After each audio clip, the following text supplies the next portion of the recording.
So hello, my name is Kristal Sotomayor. I'm the programming director for the Philadelphia Latino Film Festival. So thankful to have Alberto Gomez Pena here. We will be speaking about his incredible film, Ríos de Ceniza, Rivers of Ash. So thank you so much for being here.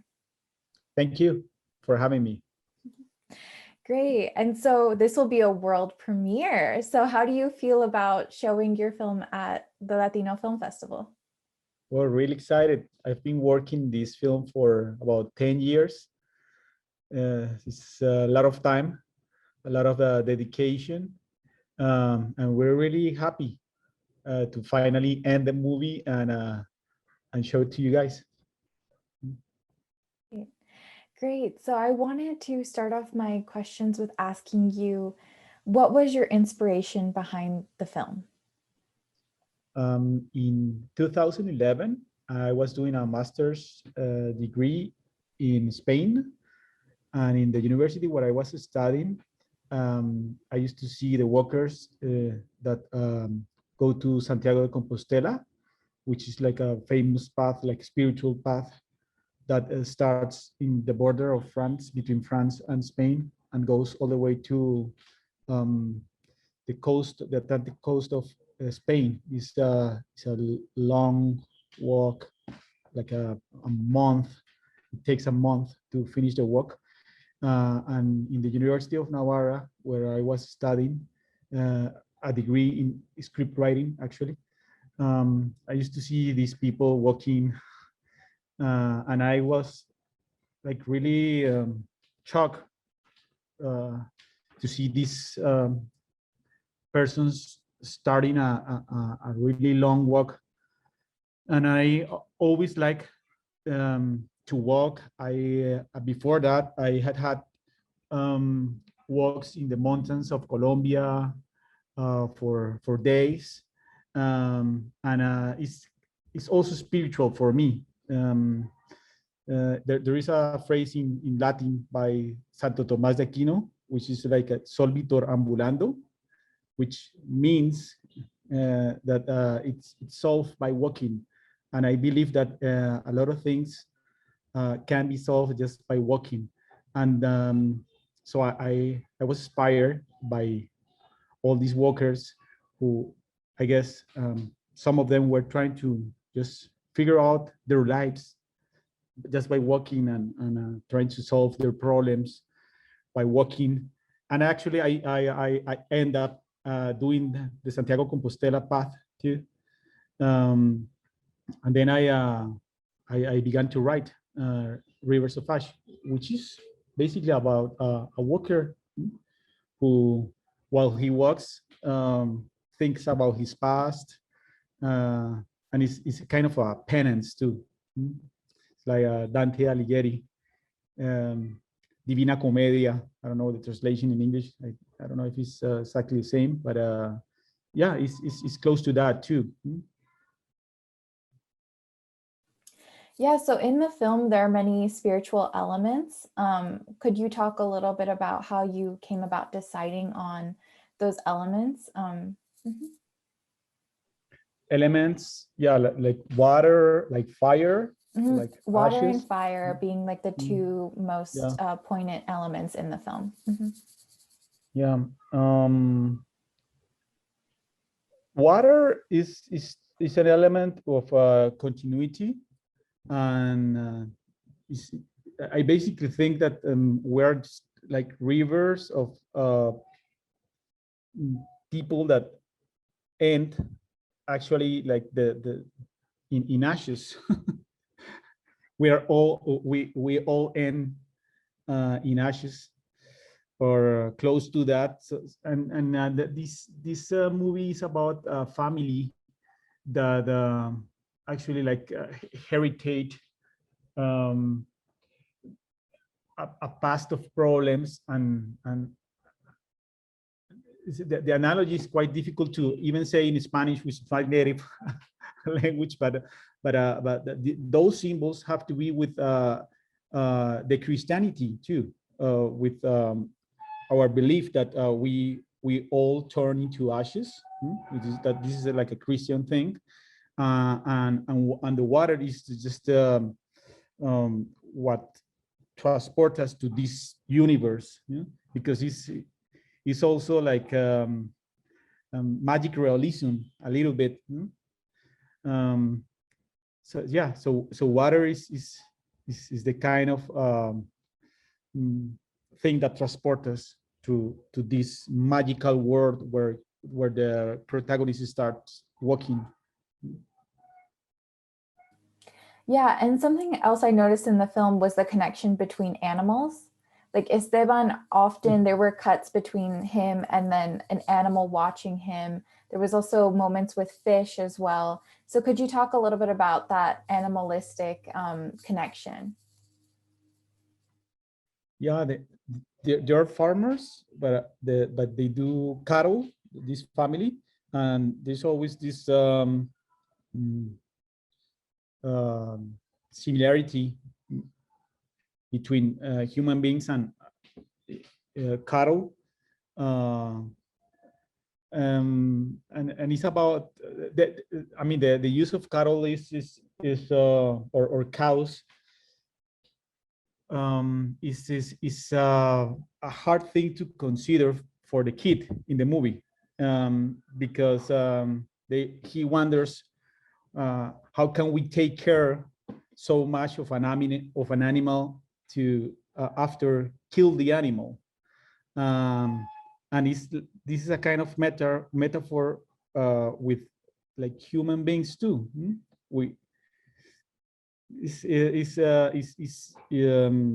the kid in the movie is always thinking about that, and the animals bring this memory to the kid, because he's afraid not only about the death of the animals, of the cows and the fish that you say, because he thinks he's going to be the other animal that is going to die too.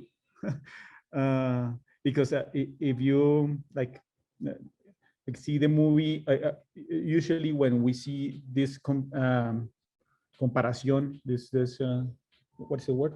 Comparison. Comparison, yeah. Comparison, like cross-cutting. Yeah. Usually when you see this comparison, is from the kid's point of view. He's afraid of this story about the volcano, which is also a metaphor, but he's actually afraid of turning into another animal who's going to die, as the cows do, as the fish. Yeah, it's like a sad point of view of the kid, always, thinking about that. Yeah, and so thinking about life and death in your film, you kind of mentioned it, but is there some idea also of reincarnation that you were thinking about when you were making the film, when you were writing the script?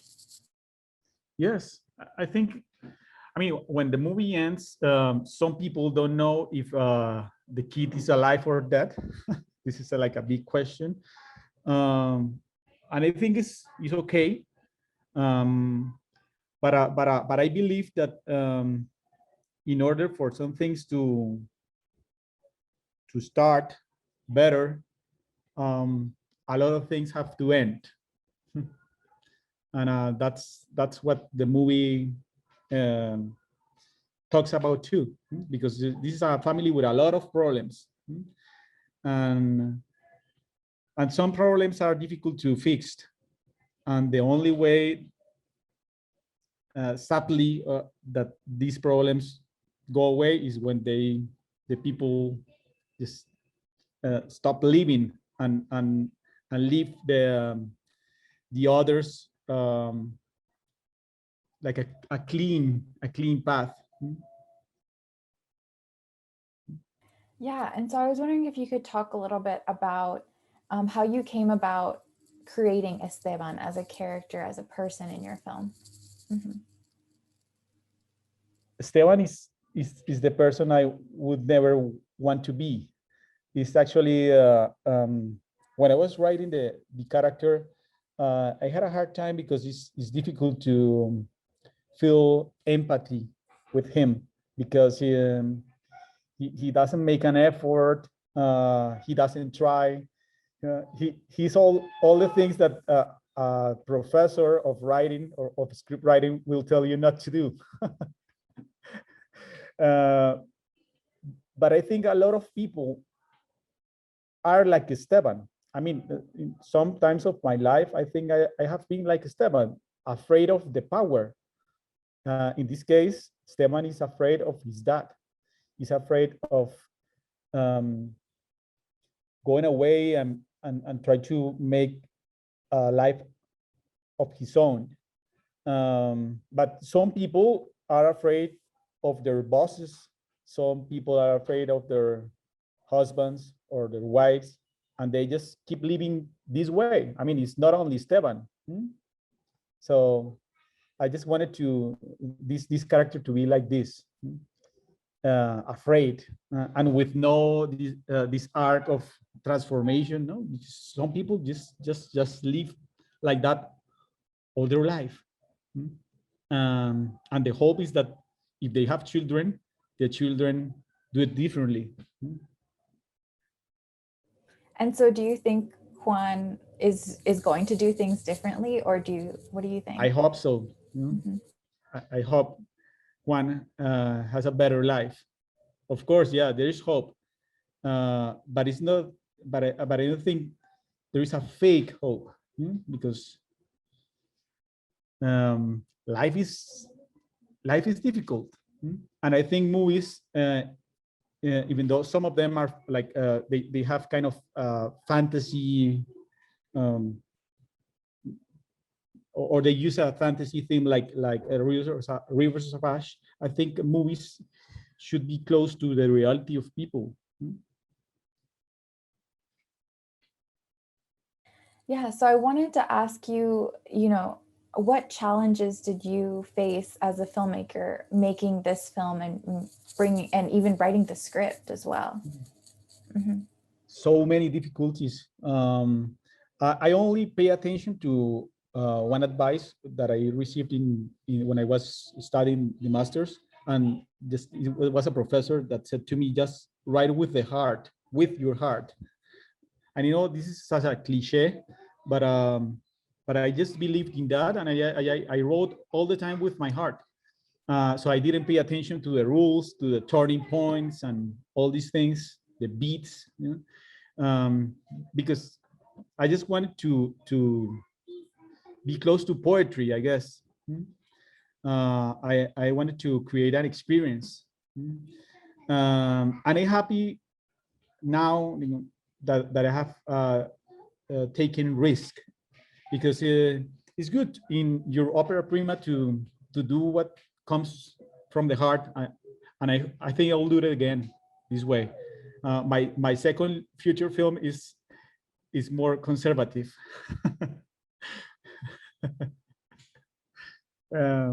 But Rivers of Ash is an experience, and I think it's the images are beautiful. We took a lot of time to feel like there are paints, and actually the sound too. It's just an atmosphere, like some songs that you don't quite understand really well what they're about, but you like them because the experience is above, something like that. Yeah, I actually wanted to ask you about the setting and the location, because it's beautiful. And actually the environment that they're in my opinion, is almost like another character in the film, which is really beautiful, like visually, but also within the story, it's like another character. Could you talk a little bit about the location and how you figured that out, and also how you wrote about it as well and filmed it? Yes. Yes, it is a location. Yeah, I agree with you. And I don't know if you have been in a country close to equator, because we don't have seasons here, not as you do. And this is seasons are magical. I mean, I love seasons, but there are also things nice about not having seasons, not having snow. like, for example, when you walk, you go up on a mountain here, close to equator, you can feel the seasons while you walk, because when you start walking, you can start walking from like the desert, completely desert, and then as you climb, you find like a kind of rainforest, and if you keep climbing, you find something what we call here in Colombia páramo. I know that word changes when you go to other countries, but páramo here in Colombia is where the water is born. Is a very high place, and Colombia has a lot of páramos.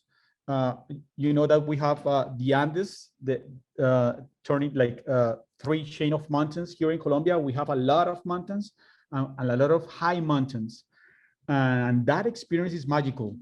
Actually, when I did the Santiago's path, it was a really nice experience. But I compare the images I saw when I did this path in Colombia, this kind of walks, and they're really special. And I think, I mean, you can do the same path in, I guess, in Costa Rica or Mexico, or I don't know, well, a lot of countries that are close to the equator, the south of Mexico, I guess, because it's really nice. It's just, actually, that's a movie.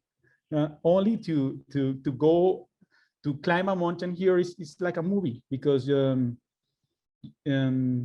have the settings, the difficulties, and a lot of things that a movie needs to have in order to feel okay, feel good. I guess you'll need to edit a lot this interview. No, I think it's going well. I think it's going well. And so, you know, my family is from Peru, so I know what you're talking about. Yeah. And so I wanted to ask, do you know, you talk a lot about you know, life and death and spirituality, but also were you like inspired by like indigenous cultures and thinking about this? Because I think that is, for me, a big connection is the land and my indigenous heritage. And so was that like a consideration as well as when you were writing the script? Mm-hmm. Yes, I like that, but I didn't want to get close to those subjects because I don't really know them, and I think it's dangerous to talk about something that you don't know. Mostly all the metaphors that I show in the movie come from the Christianity, because I study in Christian schools here in Colombia, and I think that's these kind of metaphors that Christians use are very, very nice too. I mean, it's this thing about, remember, I don't know if this cross that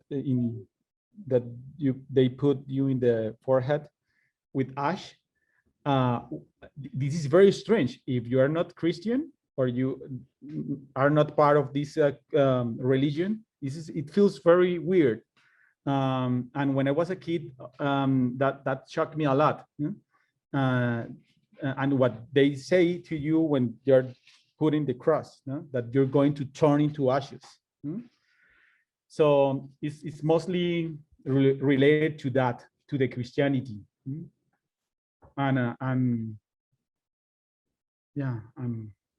this God that is related, I guess, to the nature, which that is close to what you're saying, but that also the Christians say that too, no? That God is in the nature.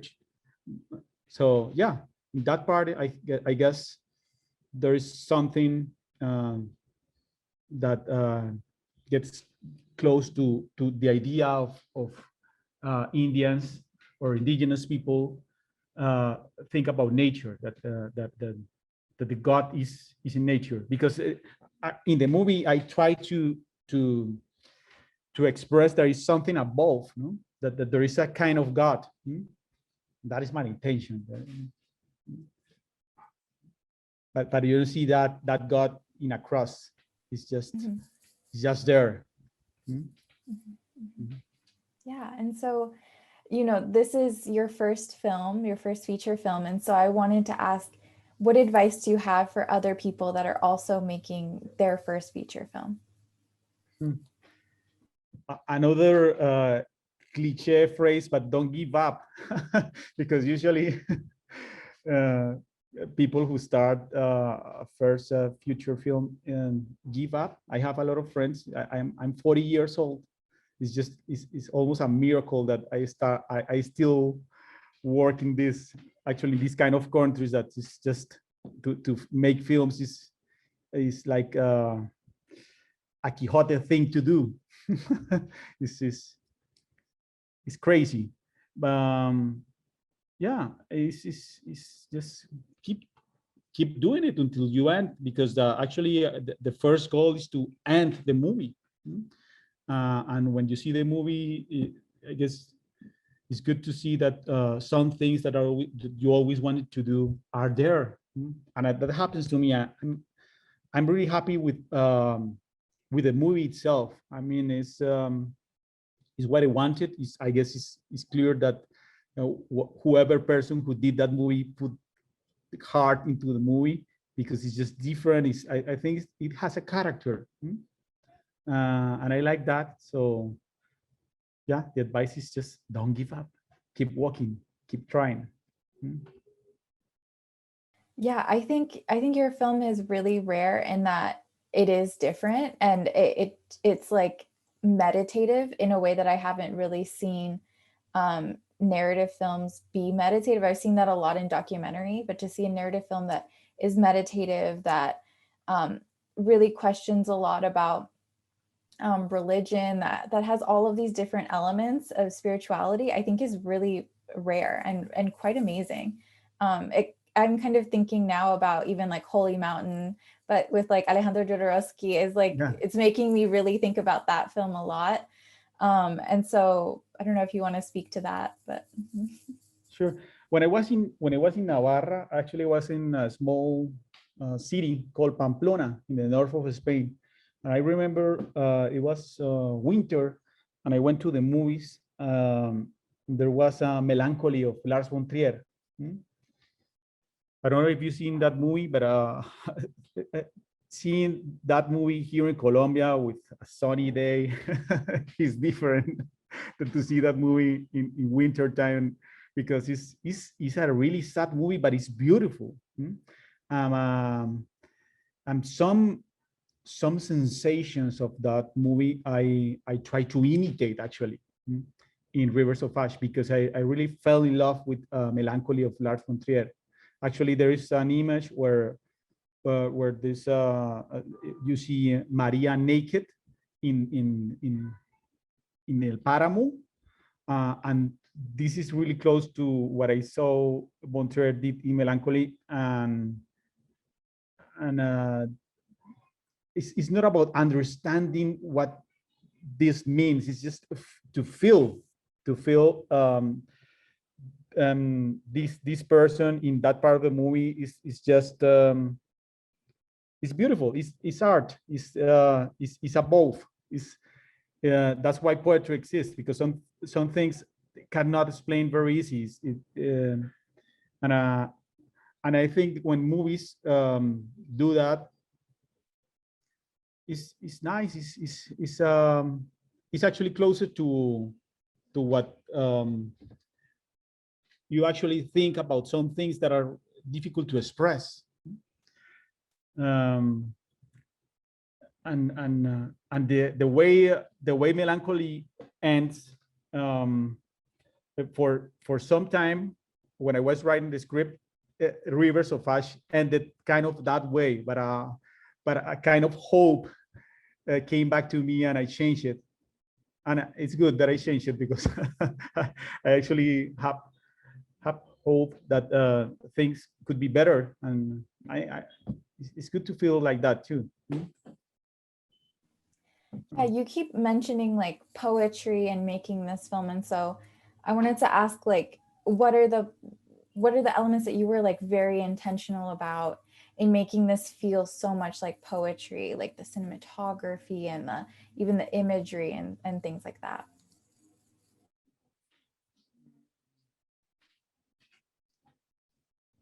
Mostly the fear, because the fear is difficult to express. I mean, you could say I'm afraid, but sometimes it's good to see what you're afraid about, to see, not to hear, to see. So I wanted to show fear as a metaphor, and those are the animals that we talked about before. And basically that, you know, because I wrote the script with a lot of fear, and still that fears that fear is in me, and the biggest fear is that I would turn into Esteban someday, because I don't want to be Esteban. You know?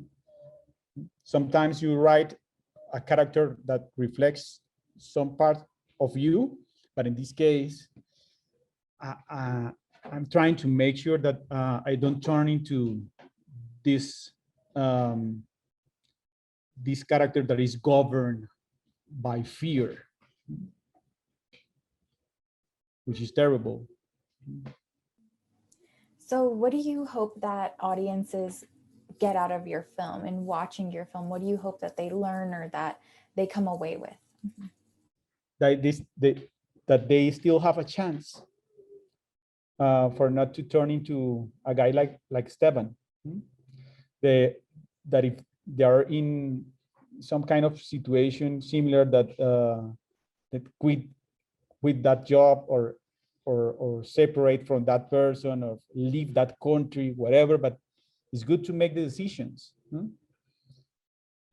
Yes, I think tragedy, the gender of tragedy, talks about that. Aristoteles said that, that the tragedy has that purpose. When you see tragedy, at the end, one of the goals is that the spectators feel that they have a chance, difference of the chance that the character didn't take. Yes. Wonderful. And do you have anything else that you would like audiences to know about your film? Just to enjoy the festival. I actually want to thank you for this opportunity. Thank you.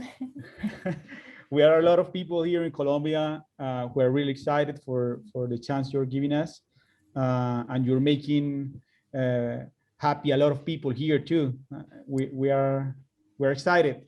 So thank you. Thank you so much. Thank you for taking the time to speak with me. And I hope, whoever's watching this really enjoyed Rivers of Ash, and can check out everything else at the Latino Film Festival. Okay. Thank you so Bye-bye. much. Bye. Thank you, Kristal. Bye-bye.